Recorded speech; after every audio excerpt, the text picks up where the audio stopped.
సుభాషితం నేర్చుకో నడవడికను మార్చుకో కార్యక్రమంలో మీ అందరికీ స్వాగతం.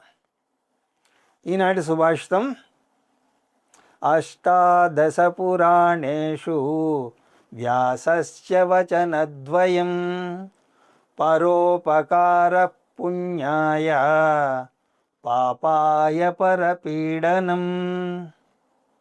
వేదవ్యాస మహర్షి రచించినటువంటి 18 పురాణాల సారమంతా కూడా ఈ ఒక్క చిన్న శ్లోకంలో నిక్షిప్తమై ఉన్నది.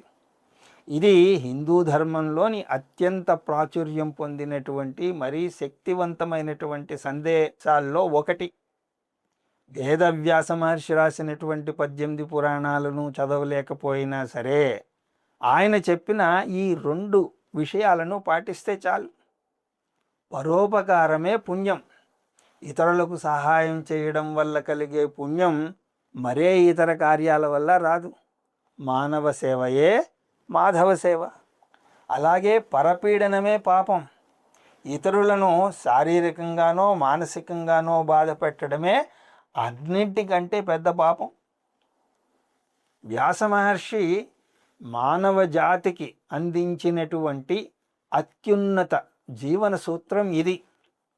వేల శ్లోకాలతో కూడిన పురాణాలన్నీ ఒక ఎత్తు అయితే ఈ ఒక్క శ్లోకం ఒక ఎత్తు. మనం చేసే ప్రతి పనిలో ఇది ఎదుట వారికి మేలు చేస్తుందా కీడు చేస్తుందా అని ఆలోచించుకుంటే చాలు. మన జీవితం ధర్మబద్ధంగా సాగిపోతుంది. అలాగా ధర్మబద్ధంగా నడుచుకుందాం. రేపు మళ్ళీ ఒక సుభాషితంతో కలుద్దాం. హరి ఓం తత్సత్.